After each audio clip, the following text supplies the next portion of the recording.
Bonjour, je suis Jonathan Azoulay, dirigeant fondateur du cabinet Urban Linker, cabinet de recrutement spécialisé dans les métiers du digital. Et aujourd'hui, je vais vous parler des salaires dans les métiers du digital et particulièrement sur le métier des développeurs. On sait qu'il y a beaucoup de choses qui se disent sur ce sujet-là, beaucoup de technologies, beaucoup de différences entre les uns et les autres. On sait que c'est un marché où il y avait du flou et qui est en train de se structurer. Donc on a décidé de sortir une étude de salaire qui permet d'être un peu plus clair cette structure et de vous permettre de pouvoir définir à combien vous devez embaucher vos développeurs. Donc le plus simple est de prendre par technologie. On va commencer par PHP. La technologie PHP, c'est la technologie majeure du digital. Plus de 70% des projets web sont des projets développés en PHP. Il y a plusieurs choses à prendre en compte.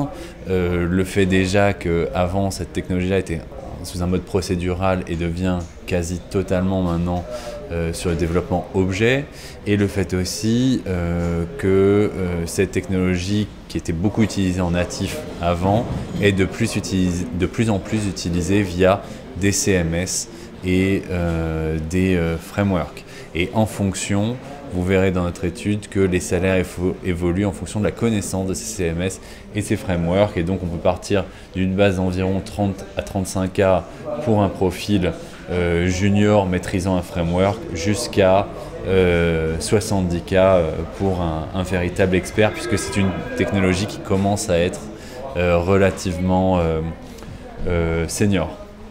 La seconde technologie est la technologie Java.NET qui sont des vieux langages mais qui restent un marché de niche dans le digital.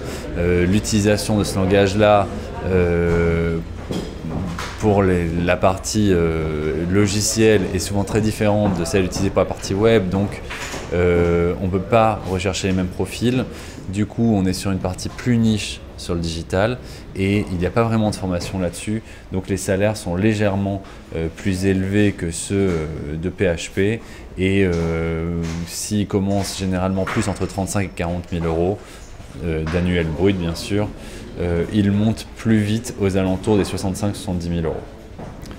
Ensuite, troisième technologie, la technologie, ce qu'on appelle front-end.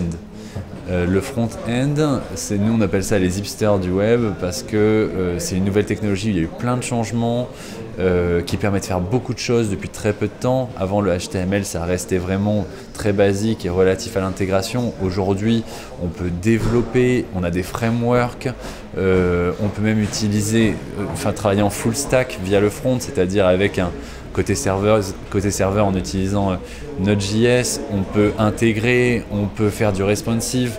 Bref, on a accès à énormément de choses et c'est une technologie qui est en train de prendre beaucoup d'ampleur et par définition, comme toute technologie qui prend de l'ampleur, elle prend aussi une évolution salariale importante. Ensuite, la technologie de la big data. Alors, d'ordre général, on parle depuis 3 ans beaucoup de big data. C'est une notion qui est de plus en plus importante puisqu'on cherche à organiser les données. Ces personnes qui organisent les données, on les appelle les data scientists. C'est eux-mêmes qui analysent ces données-là, qui les structurent, qui sont souvent issus de grandes écoles, voire même pour certains de l'audit, parce qu'il n'y a pas encore vraiment de formation spécifique à ça. Et puis il y a aussi à côté les data analysts qui commencent à un niveau de salaire un peu plus faible, mais qui sont là pour commenter ces données. Donc on va se retrouver pour des data analysts entre 35 et 50K, alors que pour des data scientists, on commencera à 50K jusqu'à quelque chose de supérieur à 80K pour des profils type polytechnicien. Le développement mobile, donc il faut différencier simplement deux choses, l'application mobile hybride et l'application mobile native. Évidemment, les développeurs qui ont appris en natif pour les plateformes Apple, iOS ou pour Android sont des profils qui sont plus recherchés. Il y a eu énormément de croissance de salaire sur les profils mobiles parce qu'il y a eu énormément de croissance de la demande et ça commence depuis cette année à se stabiliser puisqu'il commence à y avoir une certaine maturité un peu plus importante sur ce type de profil-là. Les métiers UX et UI. Donc tout ce qui est la partie UX design, c'est des nouveaux métiers, ils sont encore dans le flou, la structuration n'est pas claire, les premières formations sont en train de se faire. Et du coup, la plupart des personnes qui prennent les postes du UX designer sont des personnes qui ont déjà un background marketing, un background design souvent, ou même pour certains, un background technique. Et c'est le mix des trois qui crée cette notion de product management et du UX design. De plus en plus, on va être sur une structuration de ce marché-là avec les premières écoles qui proposent des formations en UX design et en architecture de l'information. Salaire à prévoir entre 25 et 50 000 euros, très difficile à dire parce que cela dépend du background. Et dernière technologie dont j'ai oublié de vous parler, c'est la technologie Ruby.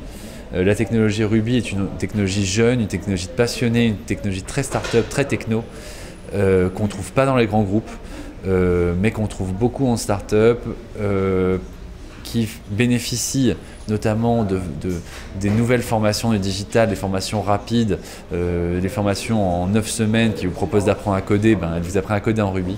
Et là, effectivement, il y a des salaires qui flambent un peu parce que peu de personnes véritablement formées pour l'instant à ces technologies.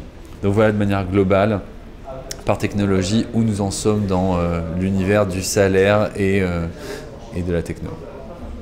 Merci.